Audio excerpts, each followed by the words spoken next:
lot of different chiropractors who are getting ready to open a practice, really either around the time they're getting ready to graduate or that first year after.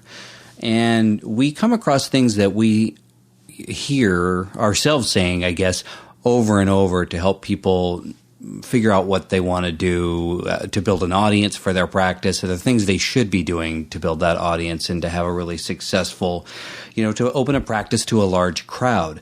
So today we thought we would discuss the 5 ways that you can get a patient and what you can do to increase that this month and through the end of the year. Yeah, so most people I talk to, they are averaging around 8 to 10 new patients a month.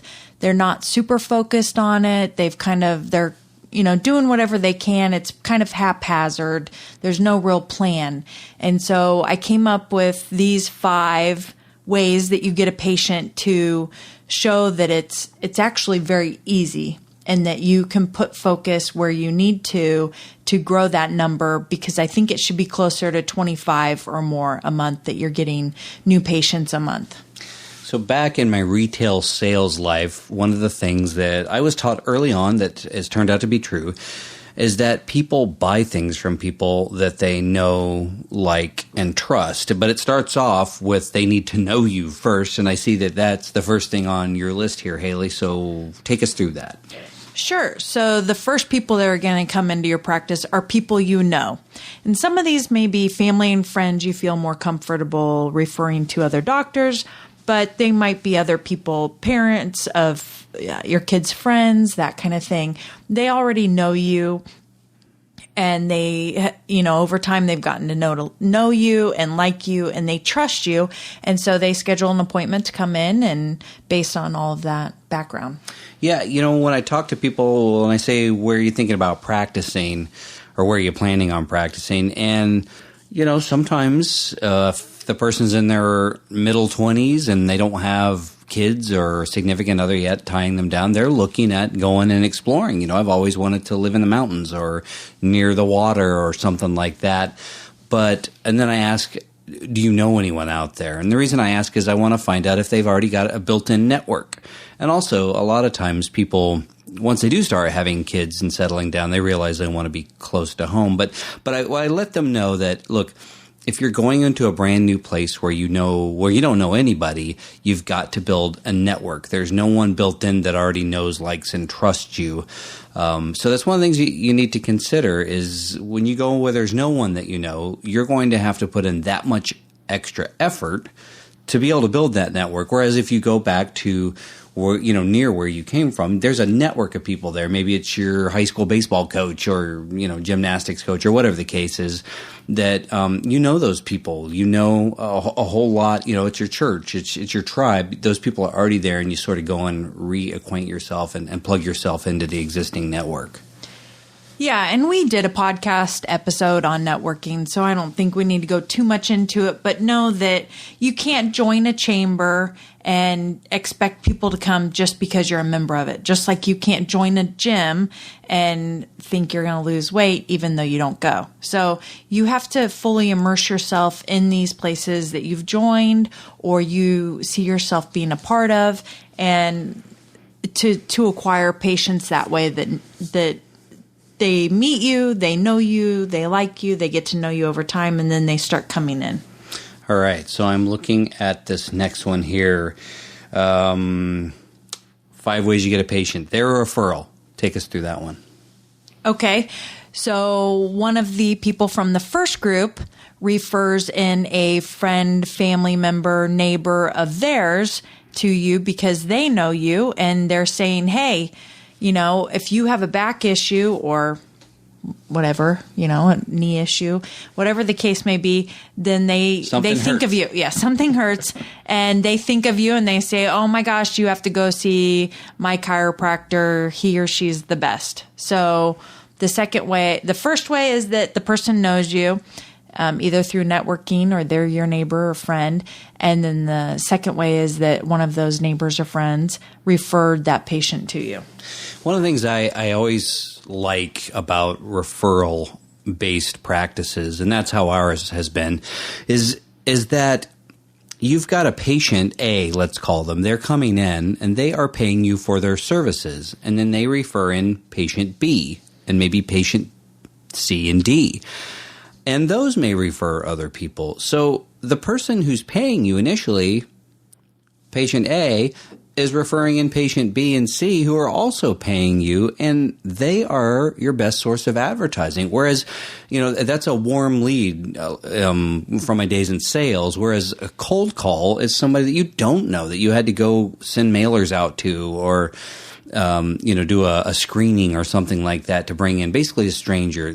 Referral base is so fantastic. Also, when they are a warm referral like that, they are already there because a trusted friend sent them in or referred them in. And so their barriers and uncertainty has already been, that know, like, and trust, that a part of that's already been conquered. And it just makes the whole relationship, I think, better.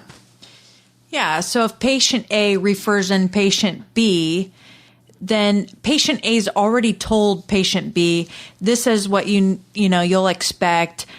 They take care of you like family. Their office is warm. I love the front desk person. They're already telling them how it's going to work, the culture in your office. And so patient B is going to decide, this sounds like the right fit for me, because they probably got 3 referrals. But if they choose you, then they probably felt like what that other person said made it a better fit for them to come to your office. So I like what you said about the culture of the office, and that's a perfect segue into number 3. A patient might come into your office because they like your online presence. Why don't you talk about that?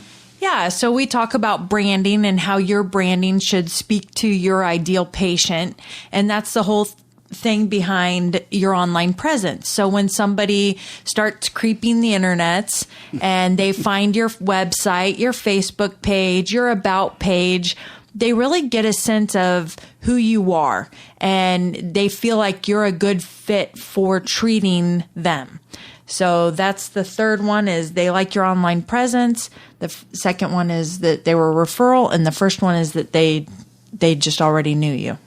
One thing I do want to mention about the online presence, a lot of people mistake having, let's say social media and advertising, that's going to be the ticket to getting new patients. They're going to get a huge return on investment. There's a social media marketer has contacted them and said, hey, if you pay me, I am going to get those patients in. You just watch.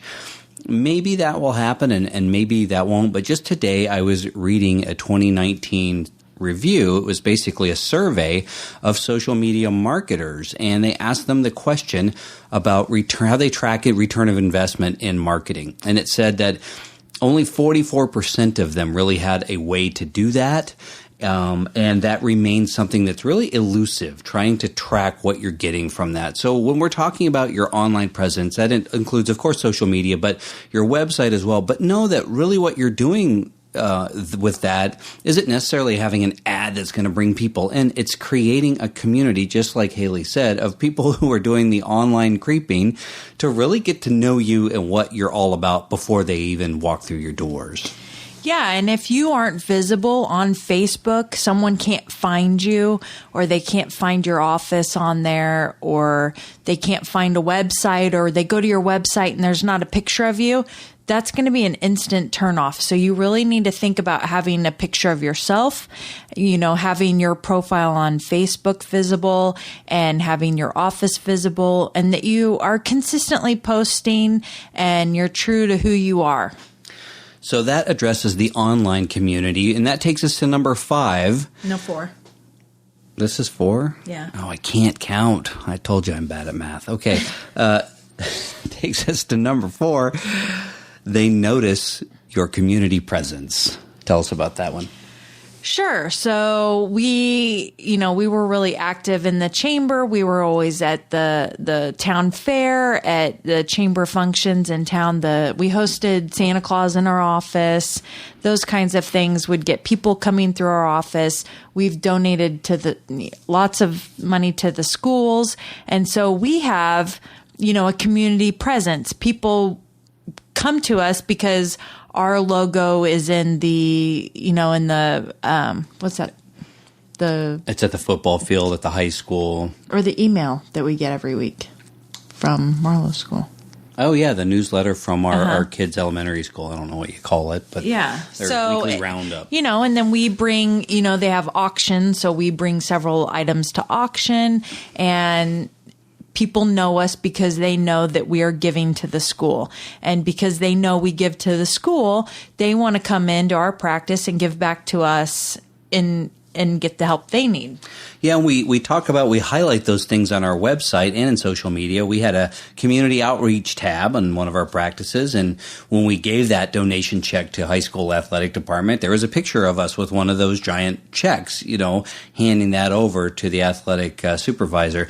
We also hosted coat drives and school supply drives and food drives in our office during, we partnered with local charities to do that, but each one of those things is a press release worthy event, and then it's a way to give above and ingratiate yourself into the community. You're taking care of the people in your community in one way by being their chiropractor, but this is helping do greater good beyond just the people that you lay your hands on. So Rich and I really realized early on in our practice that these were the areas we really liked focusing on, because when patients came in through these 4 ways that we've discussed already, that they know you, they trust someone that knows you, they've thoroughly researched your online presence, or they see how engaged you are in the community. Those were the best ways, because when someone came in having a good feeling about us, they followed our treatment plan and they continued care and they respected our opinion and they got better, and then they went out and they told other people about us. So I think these are the best ways to get people in. The 5th way. Wait. Okay, 5 does come after 4. Go ahead. Yes. The patient comes in from paid advertising, and most likely some sort of discount is given. So they're coming in to you because the price is right, essentially. Yeah, and you have to be careful when you discount care. This isn't the episode where we're going to go into discounting and the legal ways to discount and things to do. And I wouldn't necessarily say discounting, but maybe a gift certificate program where you're not actually discounting your care. You are subsidizing that care. And that's, again, a subject for another podcast episode. But you might have, you have to have the person that's in the right place at the right time. So there's 3 ways that a price shopper is going to come in. They were at the right place at the right time, and they got your discount. They found you on Facebook from your Facebook ad. Or they're a price shopper, so they're calling all around to see who's going to give them the best deal over the phone. Or they're a chiropractor shopper, so, they're looking for a new one, and, after 3 treatments, they're going to look for their next one. So these patients are not the ideal patients that you're trying to bring in. And so what we're getting to today is that, going on price, going on discount, that's not the way to get a patient into your office. Yeah, absolutely. That's just the it's the least effective way. Yeah. Going back to my retail sales days, and I learned a lot of lessons from those days. That's why I share these. There was someone would come in, they were going to buy, let's say it's a TV. And if you were a good salesperson, you were good at creating value, and you matched the right person up with the right TV for their needs. What kind of shows do you watch? Is it sports oriented? Are you looking for something that's great? And this was back before there were flat screens and digital, but certain TVs were better for fast action as opposed to movies. And so you really wanted to put those, the person and that particular item, the right match. You wanted to create that and instill value. But for other salespeople on the floor who weren't as skilled at this, they just started what we call dropping their pants. They would drop the price, and that's the only way they could compete, is on price alone. And I'll tell you, if you're competing on price alone, you're underselling what you're worth, what your value is. You're creating an appetite for that. I'll tell you, every time we ran some sale that was lower than the one we ran before, people would just wait for that again because that there was no point. Not in our chiropractic office, but back in back in the days of retail sales, we did a buy one speaker get the other speaker free, and people quit buying speakers if they had to pay full price because they would just wait for the deal because we had shown them that why would you ever pay full price for that? So that's a race to the bottom, and that's why we put this last. It's just not the recommended way to build value and to bring people into the office. No, and for chiropractors, that patient isn't coming to see you. They are coming to you because of your price or your discount. And ideally what you want is you want people coming to see you because people who are coming to see you aren't so concerned about price. They're concerned about their care and they're concerned about the doctor. And so if you focus on the first four things, then you are getting more quality patients. They're going to keep up with care. They're going to listen to you. They're going to respect you. Yeah, and looking at, going back to, number 2, their referral, if you start getting in the price shoppers as your patient base and they start referring in, who's it going to be? More price shoppers. And pretty soon you have a bunch of people in there who that's what they've come to know and expect, and you're stuck in that corner. No, and if you don't bill your patients the balance of what they may owe you, then you'll become known as the chiropractor that doesn't collect payments. And then the patients who like that will send in their friends who don't want to pay for treatment. So you have to be really careful about that aspect, I think. So I think we've done a pretty good job. Let's list them one more time. Number 1, Haley, what is it? They know you. Number 2? They were referred to you by someone they know, like, and trust. They like your online presence. And they like your community engagement. So using the first 4 ways, we've come up with some tips to boost your new patients using those ways rather than advertising or discounting your fees, because that's not what we do and we don't think you should either. I like this first one. I do too, because I feel like some of the chiropractors I talk to don't do it enough. I do too. And that one is meet more people. You have got to be meeting people everywhere you go. You have to go to events and meet people. Don't stand around looking at your fingernails or thinking about fishing on the weekend. Or how soon you can get out of there. Yeah, you engage and meet people and be interested and be interesting. And the more people you meet and the more you connect with, the more patients you're going to get from those connections. Get to know people better.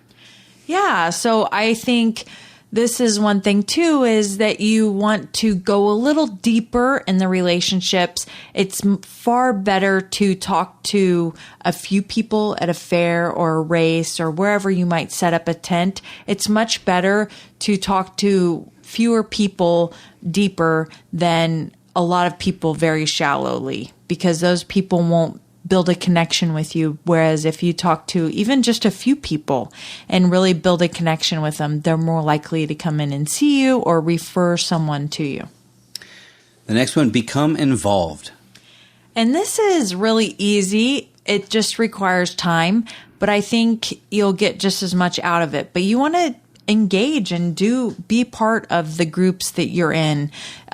Be on a community or on a committee. Head up something, do something, be a part of it, be at their booth for the fair.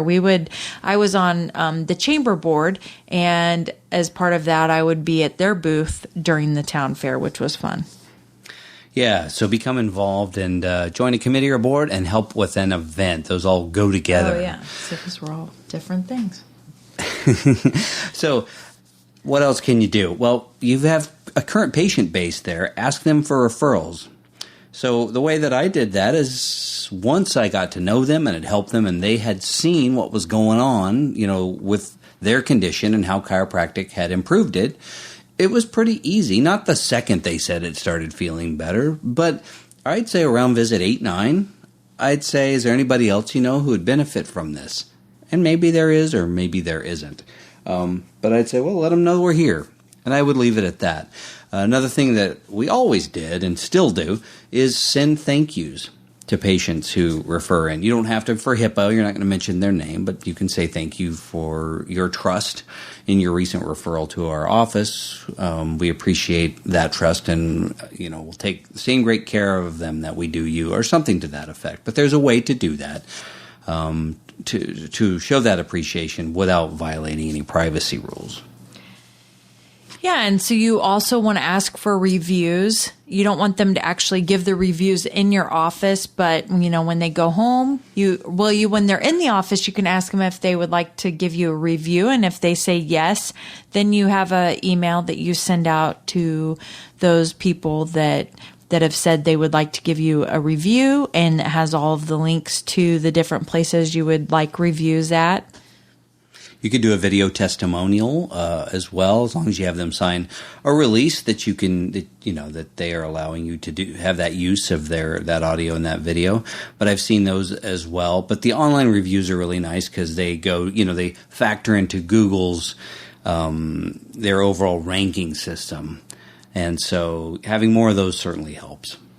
Yeah, and so does taking time to learn about social media, because that's where it's all headed, and you need to be on there. You need to know how it works and how you can share what you need to share so that people know, your brand, your culture, how you're supporting the community, and they know that you're going to be a good fit for their care. And just work a little bit on that a day. I know it can seem daunting, especially if you didn't grow up in social media, but if you do a couple of posts here and there and always be working on those things, maybe, it's a post or two a day or 3 or 4 a week, but you want to have something new in the feed from time to time, pretty frequently, regularly, to keep people. You want to be in their minds, and that means you need to be in their feed when they're on their devices. Yeah, our last podcast episode was with an Instagram expert. So she shared a lot of tips about how you can grow your Instagram following and get recognized on Instagram for being the town chiropractor. So this next one I really like. It's meet neighboring businesses and build relationships with them. And for whatever reason, I find what other people's businesses are so fascinating.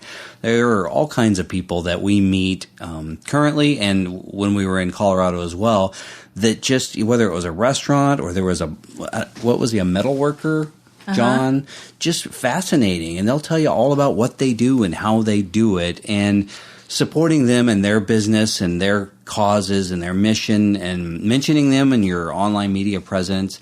All of that really helps to bolster those relationships, because small businesses, usually, we don't have big corporate backing and where we can just, we're all working alone. Yeah. So it's nice to have somebody to work together with. Or there's not that corporate network. We're all solo or small groups. Yeah. And I think, with us in Erie, we would throw chamber events together. So 3 neighboring businesses would have one chamber event and kind of come together, share the cost, the responsibility, and have, the whole chamber come to the event and kind of synergistically build relationships that way.